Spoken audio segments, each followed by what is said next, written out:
tous, on se retrouve ici pour mon 5e podcast. Ça fait que 2 semaines que j'ai tourné, je crois.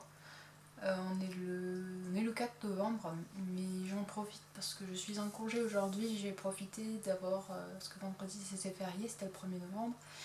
J'en ai profité pour faire un week-end à rallonge en posant récup pour mon lundi parce que j'avais pas mal de récup à prendre et que comme ça je me suis dit que ça allait me faire un long week-end et que j'allais en profiter, et j'en ai bien profité.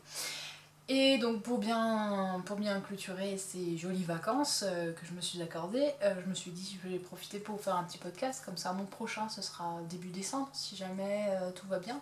Et je voulais surtout en profiter d'avoir une lumière naturelle pour faire mon podcast, bien que maintenant j'ai une jolie lampe qui pourra peut-être me servir si jamais je veux en faire un qui fait nuit. Depuis que le changement d'heure a eu lieu, il fait nuit vraiment très très tôt, et du coup c'est vrai que c'est vraiment pas sympa de se filmer quand il fait tout nuit quoi. Alors voilà, je vais vous parler de mes 4 projets terminés. Ouais, 4. De mes 2 projets en cours et de mon prochain projet à venir. Enfin, un parmi tant d'autres. Donc je vais vous en parler de peut-être 2 ou 3 quand même. Que j'ai en tête d'ici la fin de l'année. Pour commencer, je vais vous parler du châle tout en bride. Enfin, moi je l'appelle le châle tout en bride, mais en fait c'est un patron de hobby qui s'appelle, je sais plus comment il s'appelle, Châle Granny Bohème Velvet Fine.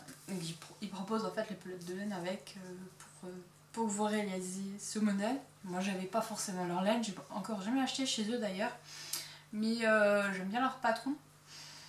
Et là en fait j'avais une... c'est mon projet en cours de l'épisode d'avant, donc je vous en ai déjà parlé, donc je vous ai déjà montré la laine que j'avais utilisée, la marque et tout ça, donc c'était Butinette. J'avais une pelote de 525 mètres et donc j'ai tout utilisé quasiment. Donc voilà la bête. Donc finalement je pensais que la pointe allait un peu s'abaisser. Vous voyez, il roulotte un petit peu en bas avec le poids, mais en fait pas trop. Donc là il n'est pas encore bloqué pour l'instant. Donc j'attends, je pense que quand je vais le bloquer ça ira peut-être mieux.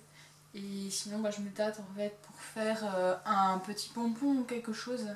Parce que là en fait là c'est un peu plus serré. Je me demande si j'ai pas fait une bêtise au départ.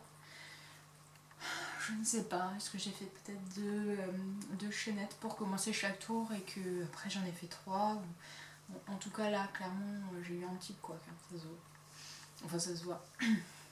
Bon, je le remarque parce qu'en fait si jamais je le mets, tant qu'à faire je vais vous l'essayer. Même s'il n'est pas pour moi. Voilà, en fait la pointe elle va pas au bon endroit. Hein. Bon déjà il est un peu petit. Après, c'est normal avec 525 mètres, je m'attendais pas à plus. Il aurait fallu que j'aie au moins 800 mètres pour faire quelque chose d'un peu plus conséquent. Donc voilà, la pointe elle est là, et vous voyez, en fait elle a tendance à remonter vers là. Après, est-ce que c'est gênant? Je sais pas. Finalement, j'ai peur que la personne qui est destinée va plutôt être embêtée avec un pompon là qui va se coincer dans sa fermeture éclair de sa veste. Alors pour l'instant je sais pas, je vais déjà le laver, le bloquer et puis je verrai en fait ce que ça donne. En tout cas il est très doux, c'est la 100% acrylique mais elle était un peu duveteuse comme ça, donc c'est vraiment très sympa, un peu poilu. Par contre j'ai eu des difficultés en fin de pelote, bon déjà c'est une laine mèche, alors je sais pas si j'ai encore un bout pour vous montrer. Comme ça c'est mon reste. Donc une laine mèche, donc elle n'est pas retordue. Du coup il suffit de tirer et vous voyez, je tire, voilà, elle se sépare. Voilà, ça a été un peu compliqué parce que quand j'ai eu des nœuds, elle avait tendance à se casser assez rapidement et à boulocher un peu. Et surtout elle n'était pas... elle n'avait pas été filée uniformément tout au long de la pelote. Donc j'ai un endroit où ça se voit énormément. Enfin énormément. Forcément pour moi, enfin, de toute façon quand on fait du tricot, du crochet, nous ça nous saute toujours aux yeux quand il y a une petite erreur parmi tout le patron, et puis une autre personne qui aura moins l'œil dessus, il verra rien quoi. Donc en fait ici. Donc au début ça m'a choqué, mais finalement une fois que... Donc vous voyez ici, là c'est beaucoup plus gros. Et je me suis retrouvée en main avec un ruban carrément. Il y avait carrément tout un bout qui était pas filé d'un même... je pense qu'il était carrément pas filé quoi, parce que ouais, c'était vraiment du ruban comme on peut en voir dans les podcasts de philosophes par exemple, parce que je suis pas non plus une grande spécialiste. Et ça m'a un peu embêtée quoi. Je crois que c'était là, ouais c'était là. Et en fait il y avait d'autres bouts de fil qui étaient vraiment très très fins et j'ai eu très très peur qu'ils finissent par casser. Bon, heureusement j'ai pas eu de problème de cet ordre là. Je suis contente de l'avoir fini parce que c'est vrai qu'à la fin j'ai surtout passé du temps à démêler les nœuds. Mais j'aurais dû refaire un cake comme je prends le brin de laine au fond de la pelote au centre.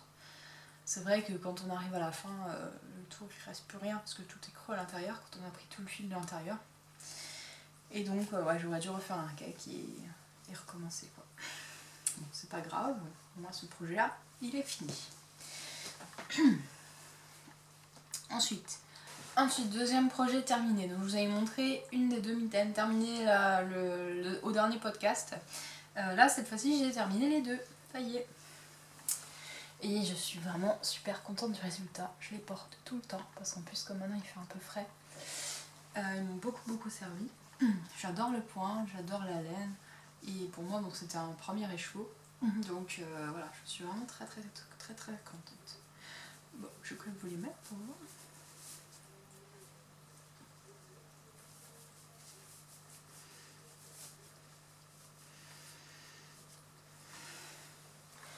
Alors voilà ce que ça donne. Donc j'ai fait des photos sur Instagram pour que vous puissiez mieux voir. Donc on commence par le tour ici. Donc c'est les mailles chaînettes. Et ensuite on va assembler les mailles chaînettes pour travailler en rond. Et après on part en bride pour faire le point crocodile. On fait le point crocodile sur 5 écailles des écailles, 1, 2, 3, 4, 5, ouais, sur 5 écailles en rang comme ça. Et après on part sur des brides. Et il y a un système de diminution vers là pour faire le pouce quoi. Et déjà il y a des machinettes là pour faire le pouce et après on fait des diminutions pour revenir à une taille de poignet. Le patron est en anglais, donc c'est un patron de Sky Bazaar Design. Le patron s'appelle Dragon Sky Glove. Que dire sur le patron? Bon, il y a des images, c'est assez bien fait.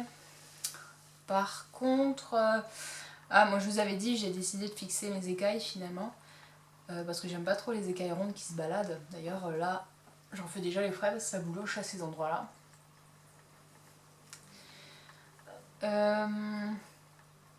Donc j'ai utilisé 50 grammes de ma pelote. Donc il m'en reste encore 50 grammes pour en faire autre chose. Je ne sais pas encore ce que je vais en faire. Et oui, je voulais juste vous dire, en fait, moi j'ai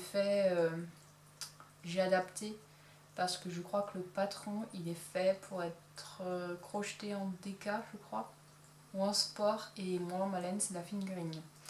Donc j'ai dû faire plus d'écailles sur le même tour parce qu'en fait, elle vous dit combien de groupes de brides vous devez avoir. Et moi, forcément, j'ai pas la même puisque j'ai décidé d'en faire plus pour que je les ai fait à ma taille quoi. Du coup j'ai adapté le patron selon mes mains en fonction de comment j'avançais en essayant à chaque stade. Et donc du coup il y en a une où j'ai le pouce qui est un peu plus serré que l'autre. C'est celle-ci. Celle-ci je suis un peu à l'étroit avec mon pouce, après c'est pas non plus gênant au point de se rendre compte.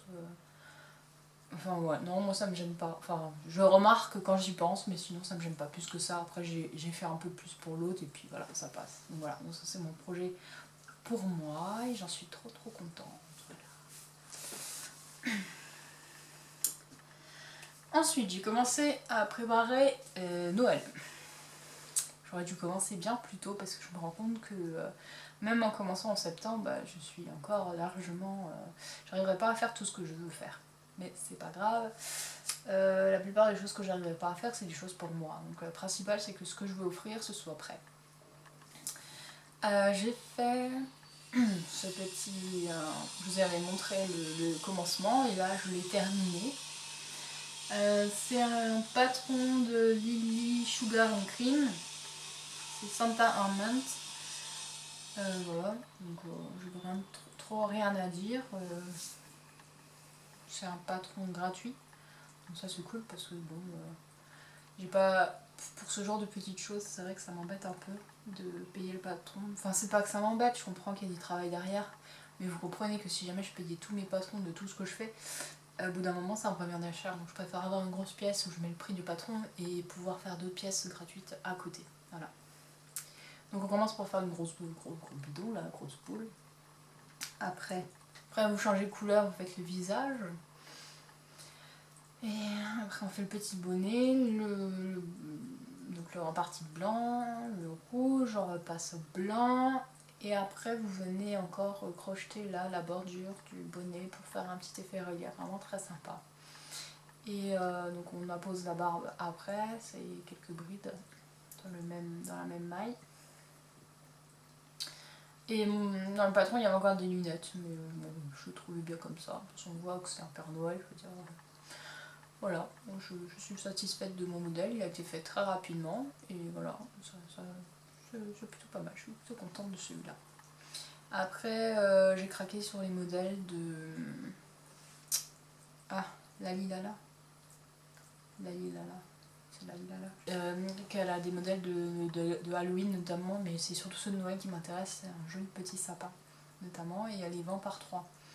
Et voilà, je me tâte, j'ai bien envie de les faire, mais comme j'ai plus le temps là, enfin mon planning crochet est vraiment overbooké jusqu'à la fin de l'année, je pense que ce sera plutôt pour l'année prochaine. Donc je ne veux pas acheter les patrons pour cette année, même si je me dis que j'aurais déjà pu le rentabiliser, mais j'ai peur du coup de vouloir le faire tout de suite et de ne pas faire ce que j'ai prévu de faire. Donc je vais, j'espère pouvoir résister encore un peu pour déjà finir tout ce que j'ai à faire. Ah, bah d'ailleurs, en fait, j'ai 5 projets finis. J'en ai oublié un. Bon, c'est pas grave. J'en ai oublié un sur ma liste parce que je me fais une petite liste de ce que je prépare dans un ancien agenda de 2009-2010. Du coup, il a 10 ans. C'est pour la petite histoire. Qu'est-ce que je dois encore vous dire? Oui, alors, le projet que j'oublie de noter, c'est le vide d'or. J'ai fait donc c'est pareil, c'est un patron gratuit qui est dans la bibliothèque du Teach. Je crois qu'il s'appelle Golden quelque chose, je sais plus. Donc vraiment, je l'ai fait en l'espace d'une heure, je crois. Il y a encore une heure, je n'étais pas vraiment concentrée.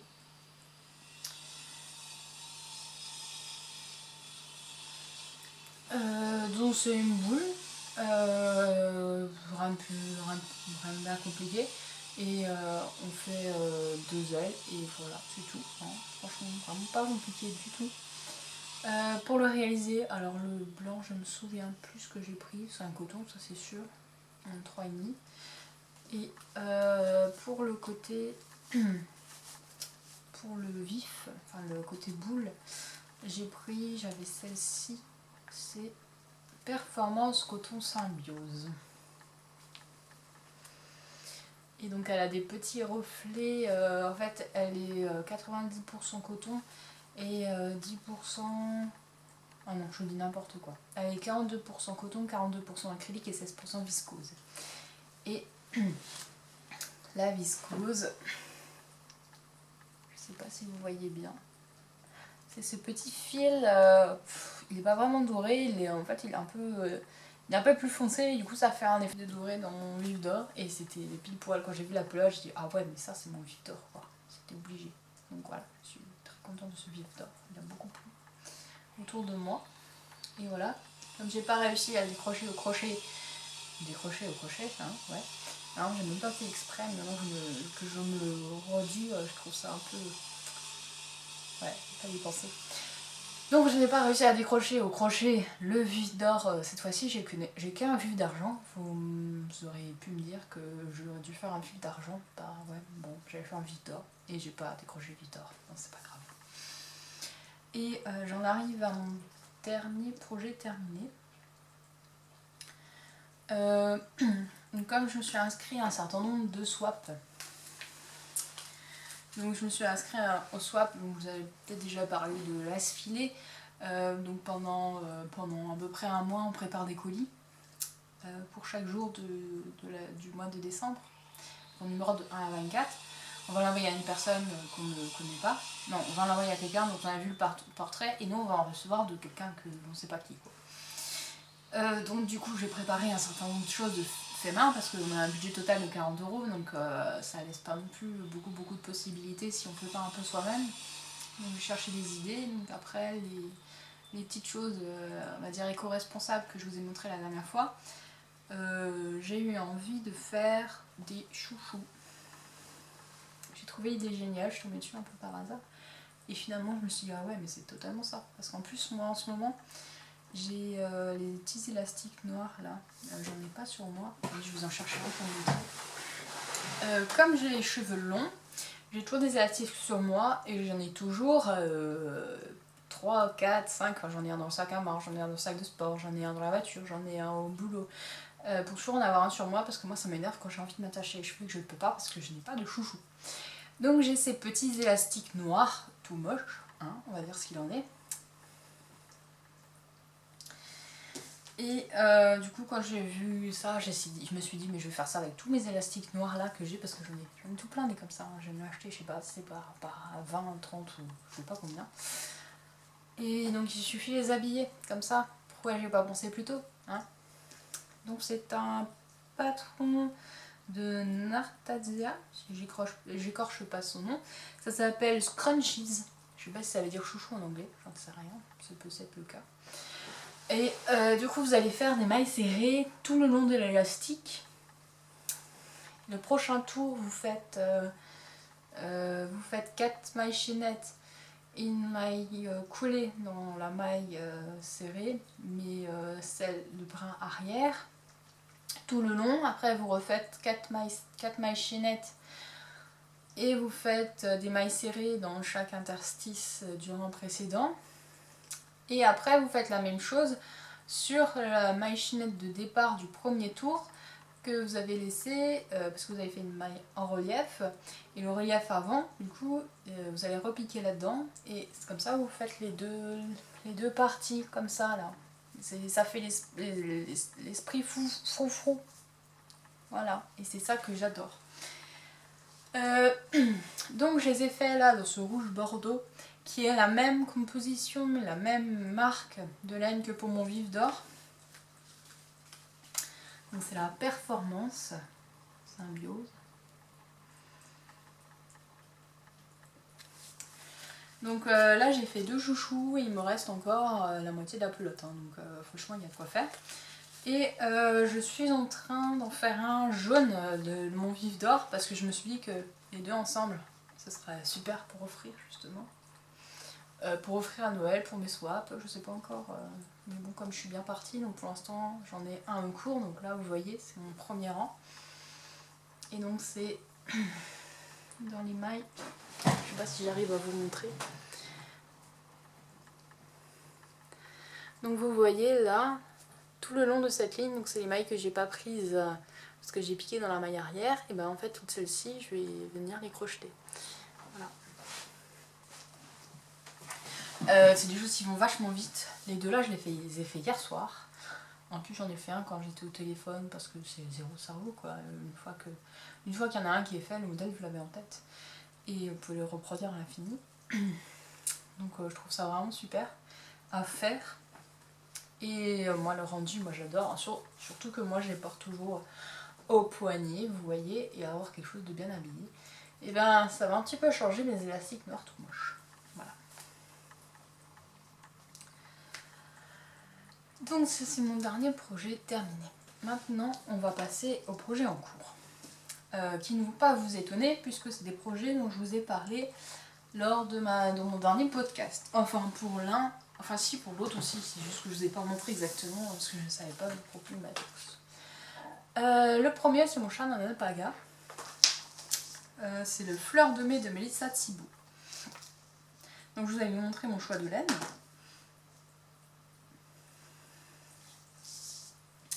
Et donc maintenant j'ai pu pu déjà crocheter un bon bout. Et j'en suis déjà à j'en suis au premier changement de couleur. Donc il y a plein de poils de chat. Ils sont en train de se mêler à mes poils de lama. Donc il est déjà très poilu avec tous les poils de lama qu'il y a. Voilà, c'est merveilleux. Donc ça a été mon projet Ecnitich. Donc le fuchsia il ressort un peu trop flashy par rapport à la vraie couleur, il est un peu plus sombre. Hein. Donc voilà. Donc là j'ai commencé à faire des changements de couleur avec le gris. Et donc la troisième pelote, ce sera donc ce bleu là.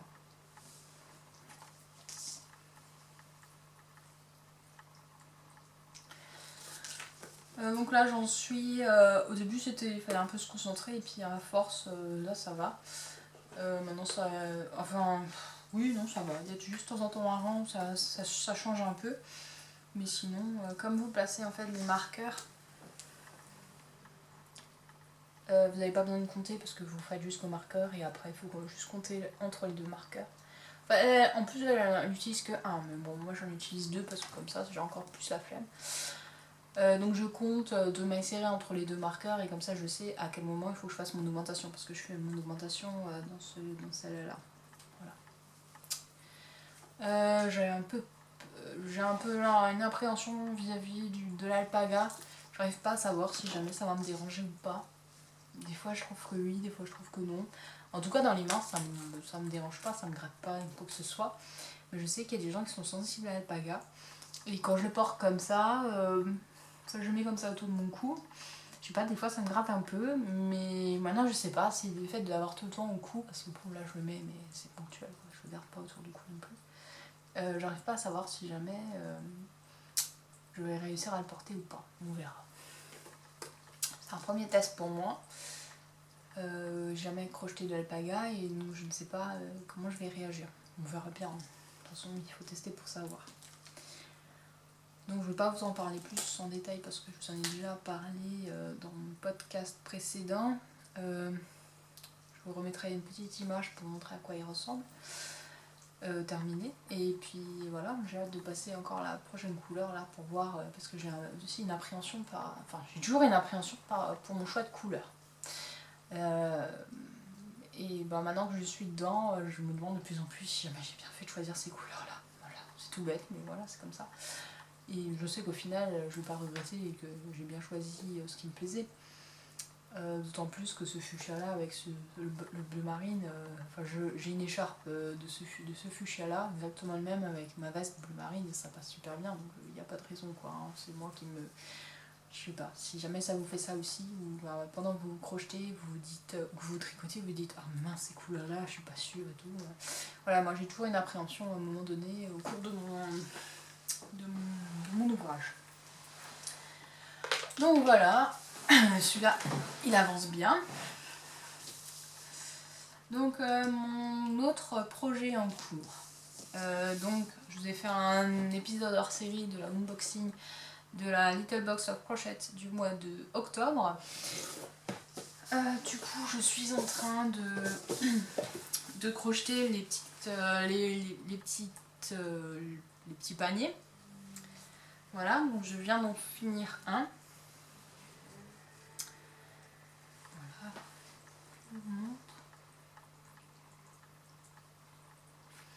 Alors je ne sais pas si vous allez le voir, mais j'ai fait une bêtise. Je trouve dommage que dans les explications, que ce soit vidéo ou sur le petit cahier, ils ne vous parlent pas d'astuces pour rentrer les fils. Parce que là, donc on prend tout le temps deux fils ensemble, de deux couleurs différentes. Et donc du coup j'ai j'ai trois fils différents. Et donc du coup on change à chaque tour, sauf le fond. Le fond il est uniforme chez moi. Ça fait beaucoup de fils à rentrer pour une petite corbeille comme ça. Donc moi je me suis dit, je vais le passer le long de mon rang. Et je laisse une petite longueur, je le passe le long de mon rang et comme ça on ne verra pas mon fil. Et j'ai surtout pas besoin de m'embêter à la fin à rentrer tous mes fils. Sauf que, c'est pas très malin, mais à force de rentrer tout le temps les fils dans le début du rang, et ben ma corbeille est plus haute au début du rang que qu'à la fin du rang, vous voyez. Du coup, mon résultat, eh ben, il est moche, hein. Moi je la trouve moche. Elle n'est pas régulière du coup à cause de ça. Donc bon, ma technique de rentrer les fils, c'est pas la bonne, mais bon, j'aurais bien aimé en avoir une quand même pour, je sais pas, soit glisser le fil le long de certaines mailles pour pouvoir le reprendre et pas avoir à le couper, ou quelque chose quoi, parce que bon, enfin moi perso j'aime pas m'enquiquiner avec des petits objets comme ça et autant de fils à rentrer. Alors ok, c'est super joli, mais là ça m'a un peu refroidi vis-à-vis du projet. Voilà. Et l'autre chose, c'est qu'il y a des petites notes, des French notes, ça s'appelle je crois. Enfin des naupes quoi. Et donc c'est un point de broderie, donc c'est le nœud français je crois que ça s'appelle. Et moi j'arrive à le faire une fois sur 10 quoi. Donc j'en ai fait 1, 2, 3. Mon quatrième n'a pas réussi. Hein. Je sais pas si vous les voyez bien. Ouais, vous les voyez pas. Hein.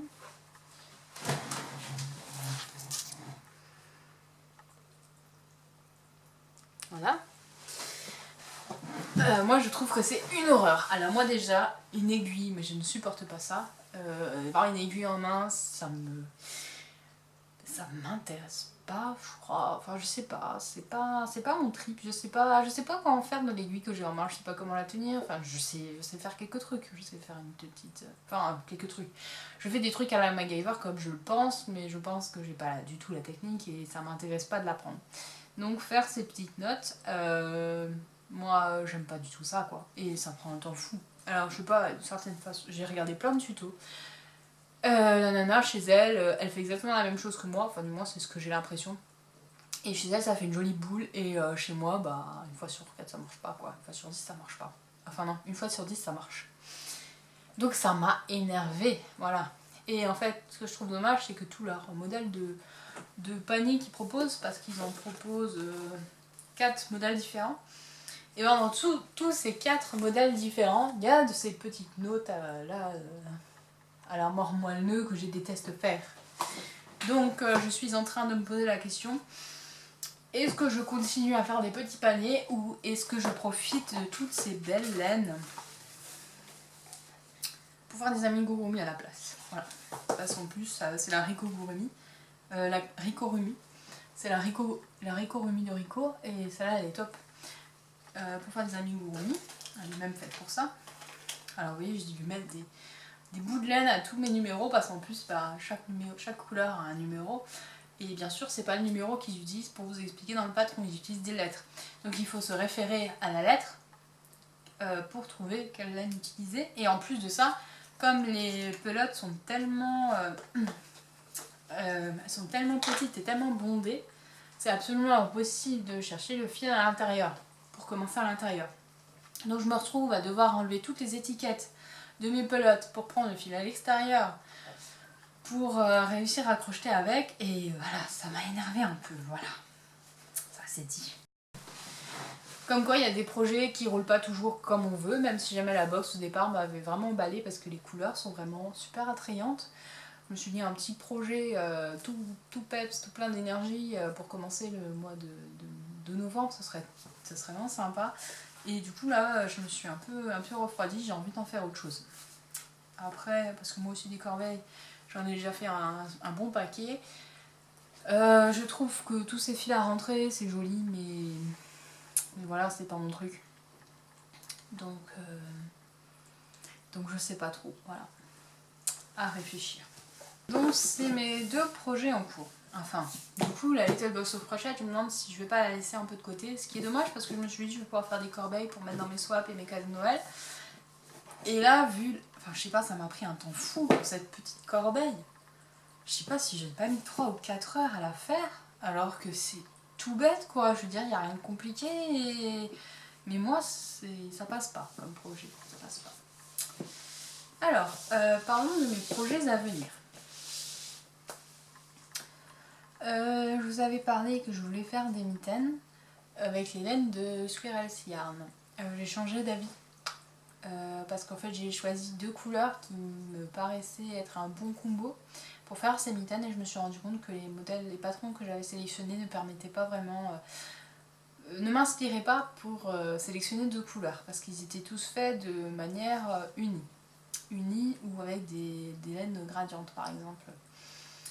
Après j'avais une deuxième possibilité, j'ai acheté à la droguerie de la laine bleu marine comme ça là, absolument sublime, enfin moi j'adore de toute façon le bleu marine. C'est de la 100% pure laine peignée, c'est la mini B. Et le coloris c'est baleine. Donc quand vous achetez de la laine à la droguerie, vous avez toujours la petite explication de comment comment dire, d'où vient cette laine. Et tous les coloris possibles. Avec quelques astuces, comment la laver, etc. Moi j'ai un doute parce que comme je vous ai dit, j'aimerais qu'elle passe en machine. Donc dans les explications ils disent que certaines machines ont un bon programme laine 30 degrés, d'autres non. Il vaut mieux essayer de laver un petit bout tricoté de votre échantillon et passer ce morceau à la machine plutôt que votre tricot. Donc c'est ce que je vais faire. Je vais faire un échantillon, je vais passer à la machine, je vais voir ce que ça donne. Et donc l'idée que j'avais pour faire quelque chose de vraiment doux, j'avais envie de la doubler avec la voilette. Aussi de la droguerie. C'est un fil à eux. Donc c'est un fil 2 tiers de mohair super fin et 1 tiers de fil métallisé. Et il est d'une douceur incroyable. Et donc comme la personne en question, je ne sais pas si jamais elle est sensible à la laine ou pas sur les mains, parce que je sais qu'il y a des personnes, ils sont plus sensibles par exemple quand ils portent un pull que selon les zones que les mains par exemple, ça leur dérange pas, donc je ne sais pas. Donc j'ai peur que la laine elle pique, parce que bon c'est quand même la 100% pure laine, donc je ne sais pas. Donc j'avais pensé la doubler pour que ça fasse quelque chose de vraiment doux et de vraiment chaud, donc je voulais la doubler avec celle-là, donc avec mon bleu marine et ce coloris qui est un petit peu c'est un bleu pétrole, entre bleu pétrole et bleu marine, donc c'est Princesse des mers. Donc la vendeuse m'a conseillé sur ces 2 fils parce que j'avais plus ou moins une idée en tête et elle m'a orientée sur... moi j'ai choisi mes coloris, j'ai choisi mes fils et après je lui ai demandé son avis. Et donc elle m'a dit que ça irait très bien et on a fait... elle m'avait même proposé de bobiner les 2 ensemble directement comme je vais les doubler. Pour voir l'effet que ça fait, on a regardé un petit peu ensemble, déjà en mettant les 2 fils côte à côte et c'est vrai que ça me paraît chouette. Donc... j'ai réfléchi à un patron parce que j'ai longtemps cherché, j'ai longtemps hésité. Là, à l'heure d'aujourd'hui, je partirai sur le Hot Little Hans de Éclat du Soleil. Ce patron il coûte que 4 €, donc c'est vraiment pas cher. Et en plus, ce qui m'intéresse, c'est qu'il y a 4 déclinaisons possibles. Le seul couac, c'est qu'il la préconise avec du fingering. Et moi, mon fil... je pense que c'est plutôt du DK. Il y a 105 mètres dans 50 grammes. Et elle se elle se tricote en 5. Ouais, je tablerai sur des DK. Donc du coup, en plus, je la double avec du fil mohair. Donc je ne sais pas. Je sais pas qu'est-ce que ça... Bah, j'ai vu que d'autres personnes ne l'avaient pas forcément fait en fingering, mais par exemple en sport. Et le rendu était tout aussi chouette, donc voilà, il faut que je teste et que je voie si jamais ça va ou pas. Mais je me dis que les 2 là, ensemble, ça ferait frais. Ça va vraiment être super chaud. Et comme c'est quelqu'un qui est souvent dehors, je me dis que ça va vraiment être parfait pour elle. Donc voilà. Donc il faut que je fasse mon échantillon et que je voie. Et normalement la suite au prochain épisode, parce que l'échantillon j'aimerais le faire encore ce soir. J'ai commandé de la laine, donc je vais pas vous montrer d'achat cette fois-ci parce que j'ai rien acheté depuis 2 semaines. Ah.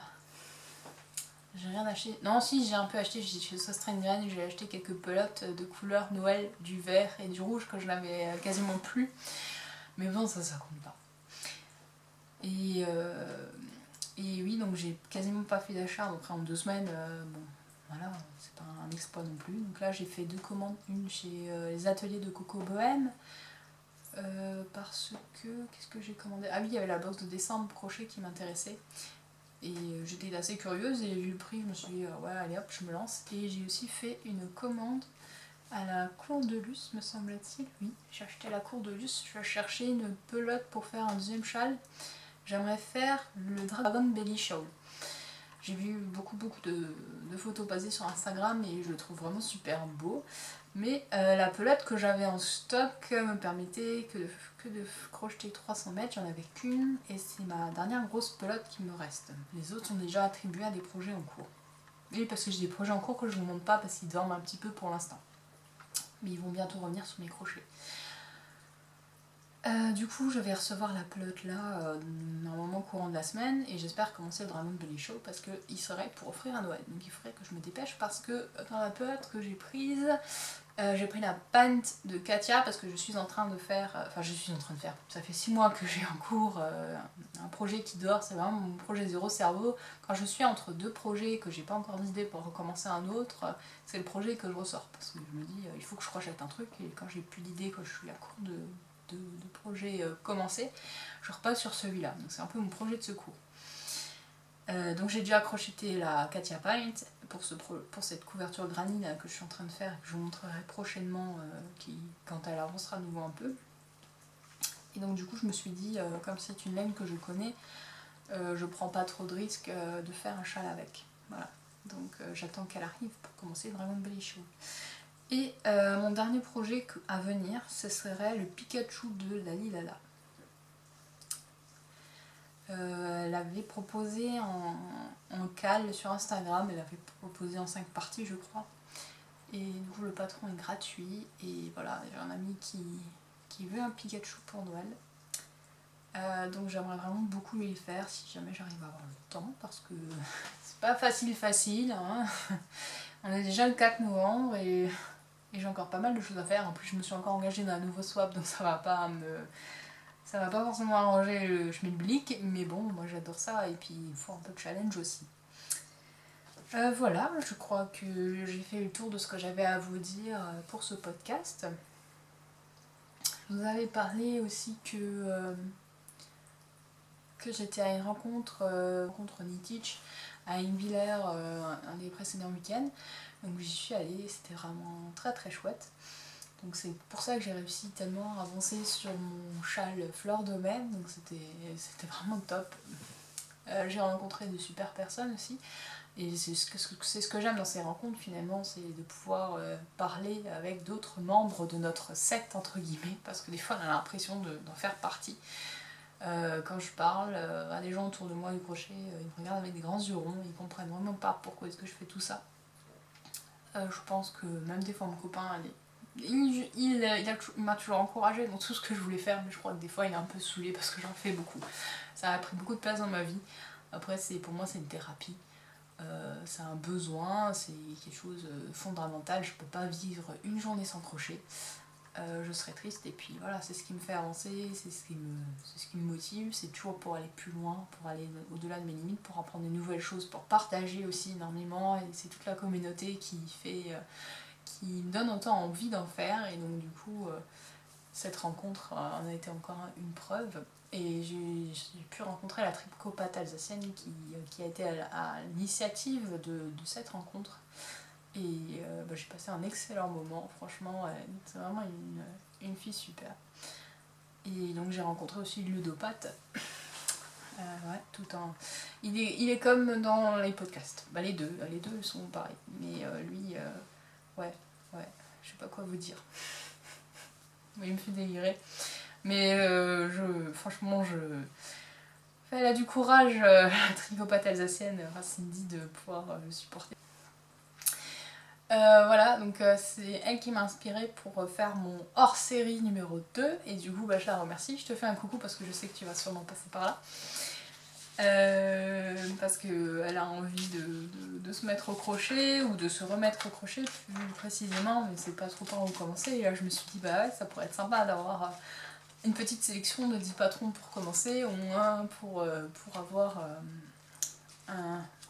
un petit, on va dire quelques petites idées de savoir quels sont les... Parce que Finalement, il y a tellement de patrons qui existent que des fois on se perd un peu et on sait pas trop qu'est-ce qui est difficile, qu'est-ce qui ne l'est pas quand on commence parce que tout paraît difficile. Donc voilà, je vous ai fait une sélection. Le podcast paraîtra, je pense, d'ici une quinzaine de jours. Donc ce sera les 10 patrons pour débutants en crochet. Et comme dit, débutants ou pas d'ailleurs, hein, c'est une sélection de patrons faciles, sans prise de tête, qui vous permettront de découvrir le crochet. Voilà. Sur ce, je vous laisse. Je vais profiter encore de quelques heures de jour pour faire mon échantillon pour les mitaines, pour finir mon chouchou.